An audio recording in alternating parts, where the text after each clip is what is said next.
Regie here, your friendly neighborhood bodybuilder and comic book collector, and I want to welcome you to another one of my videos. In this video, we are going to take a look at the top 10 most submitted books into CGC. And as a reminder, this video serves as a leading indicator for what is going to happen in the market. And I say that because the data that I get directly from CGC isn't yet publicly available in the database. And so this in many respects is a leading indicator of what is to come.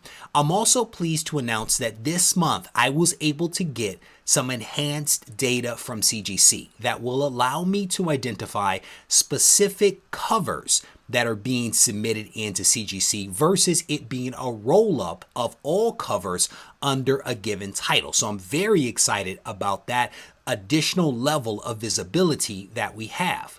Before I get to the list, I want to acknowledge the sponsor of this video, Hip Comic. If you haven't yet been to hipcomic.com, I highly want to encourage you to check it out. And I say that because I think that you're going to be impressed with the wide selection of comics that you're going to find there from the Platinum Age all the way to the present day. In addition to regular comic book sales, they also have auctions as well. And there is a link down in the description for you to check them out. With that said, let's get to the list. Number 10 on the list is Something is Killing the Children issue number 1, specifically the 8th print variant. And I do believe that this issue was actually free for those people who purchased Berserker issue number 2 and also had a coupon from the foil version of Berserker issue number 1.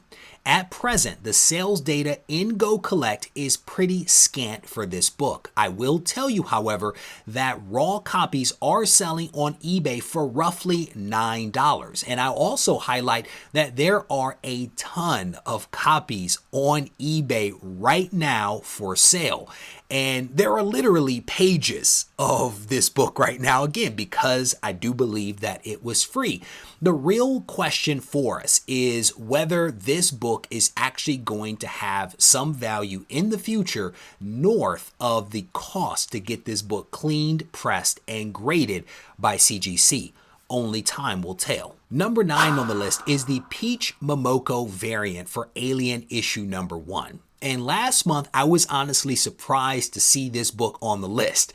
And I was surprised because I've read it. And while it's okay, there didn't seem to be enough interest in the book to warrant that many submissions into CGC for it to make the list. But now, with the enhanced data, we know why it's actually being submitted. It's because of Peach Momoko. She's incredibly popular, and that is why people are sending this book in. That's why it is actually on the list. Raw copies of this book appear to be selling for $6 or less on eBay, and the most recent sales price for a graded 9.8 was $45. I should also point out here that this book is the cameo appearance of the alien xenomorph, who I believe had a full appearance in issue number 5. It'll be interesting to see whether this book stays on the list long term or whether it'll be a short-term blip. Number 8 on the list is Star Wars The High Republic issue number 1, and it's specifically the 4th print of this book by Ario Anito that appears to be driving these submissions into CGC. My guess here is that people are betting that the 4th print run, which is probably smaller than the 1st print run, is where the future value is going to be found given the size of that print run. Only time will tell whether this strategy proves to be smart or not. At present, there isn't a ton of sales data yet available within GoCollect. The most recent average sales price for this book at a 9.8, however, appears to be only $24.75, which is not a ton of money, to be honest. Again, this is one that we are going to have to keep our eye on to see whether it stays on the list long term or actually falls off. Number 7 on the list is Spider-Man issue number 1 from the 90s, specifically the cover A by the incredibly talented Todd McFarlane. This book has actually been on the list for as long as I've been getting this data from CGC, going back to December of 2020. At present, there are roughly 6,700 copies of this book on the CGC census with, get this, 13 perfect 10s, 85 9.9s, and 4,700 9.8s. Given the massive print run of this book back in the 90s, I'm not completely surprised by any of those numbers that I just rattled off. I am a little bit, however, surprised by the current FMV for this book at a 9.8. It is roughly $110. Again, massive print run, lots of really high grade books on the census, and this book still is commanding an FMV of $110. Number 6 on the list is another Spider-Man book, but this one is specifically Ultimate Fallout issue number 4, the first appearance of Miles Morales. And we've been talking about this book for many months because it too has been on the list for a while.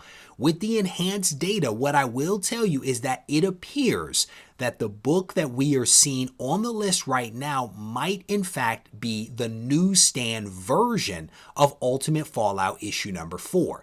The challenge here, of course, is that we don't have great census data.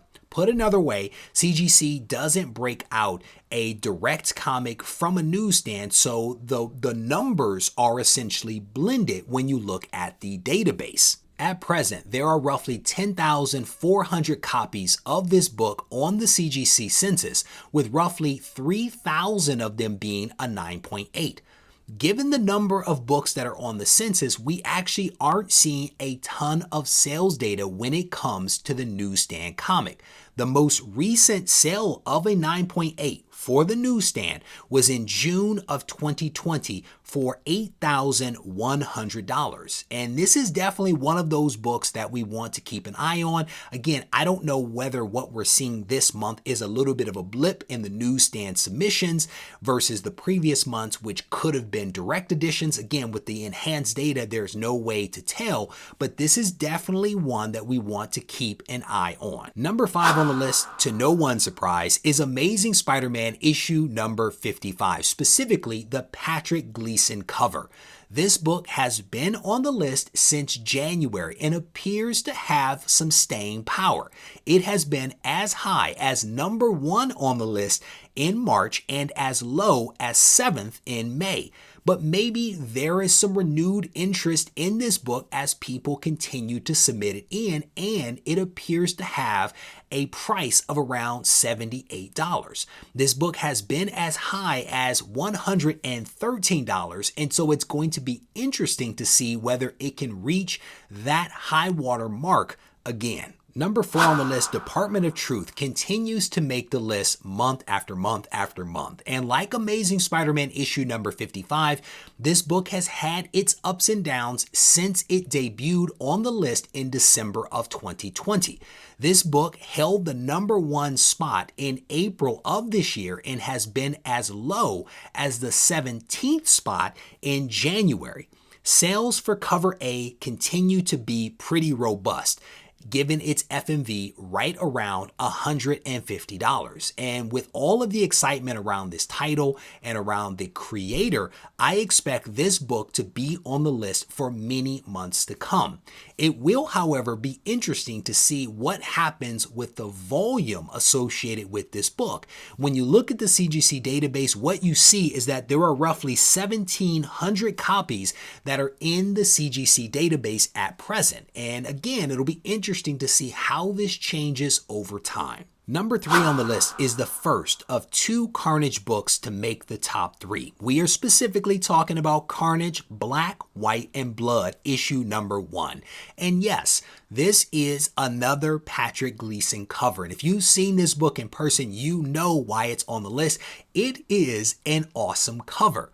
At present, there are roughly 354 copies of this book on the census, with 315 of them being a 9.8.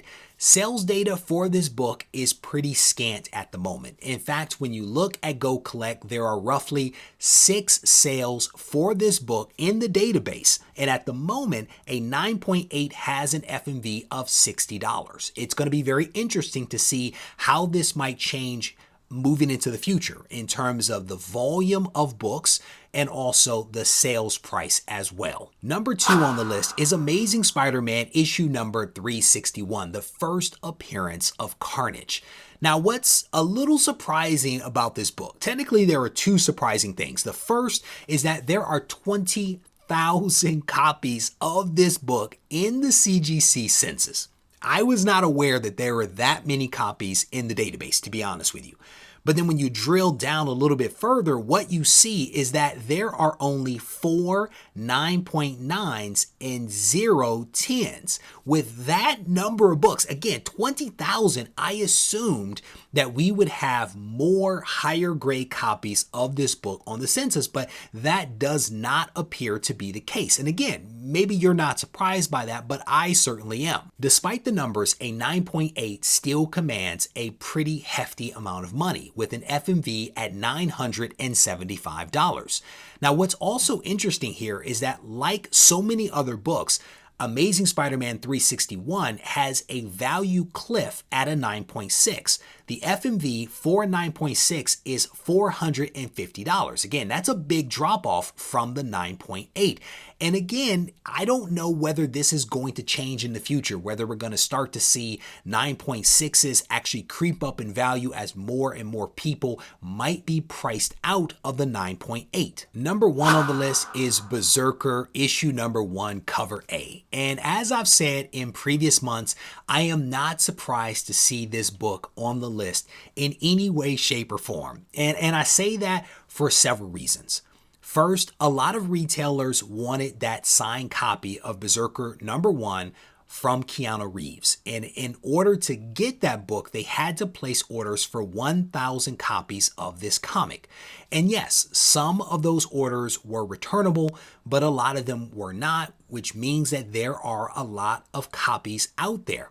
When you also factor in the notion that there may be a movie and or anime that is going to be forthcoming, all of this starts to paint a picture of how it is a perfect storm, if you will, for people to submit books into CGC. So I'm not surprised that it's on the list. I am a little surprised, maybe, that there isn't a lot of sales data out there for this book. And when you look in GoCollect, there isn't really much information. My thinking here is that people may actually be either waiting for their books to come back from CGC and or waiting for the aforementioned movie or anime to come to fruition before they start to sell off their copies. This is definitely one that we want to keep our eye on because it has the potential to be on the list for many, many months ahead, again, given the sheer number of copies of this book that were printed. Before I get to the bonus material, I want to take a moment to again thank my sponsor, Hip Comic. If you have not checked them out, please do so. There is a link down in the description. With that said, let's take a look at some of the bonus books. Earlier in this video, I mentioned the 8th print of Something is Killing the Children issue number 1, having made the list in the 10th spot. What's interesting is that the first print also made the list as well, in the 11th spot on the list. This book is on fire right now with an FMV of $1,000, and there are no signs that this book is going to slow down anytime soon, especially when you factor in the news that there could be a Netflix movie or show on the horizon. Another surprise book to make the list is Venom Lethal Protector issue number 1. And this may be a sign of some renewed interest in shiny comics from the 90s. This book actually made the list in the 12th spot, and it could be related to the Venom movie or to Carnage or whatever. I honestly don't know specifically why this one made the list, but if you have some thoughts, don't be shy about leaving those in the comment section. With that said, I am going to wrap this episode up, and I want to thank you for taking the time to watch. If you enjoyed this episode, I definitely want to encourage you to hit the thumbs up button because it is good for the algorithm and actually helps more people to actually see the content. So for those that don't know, when you give a video a thumbs up or when you watch a longer percentage of a video, it actually encourages YouTube to share that video with more people. So That's why I say it's good for the algorithm. If you haven't yet subscribed to the channel, I definitely want to encourage you to do so. Just go ahead and hit that subscribe button, turn on notifications so that you don't miss any of the content that I release from the channel. If you need to reach out to me directly, you can do that on Instagram at Regie Collects. Take care.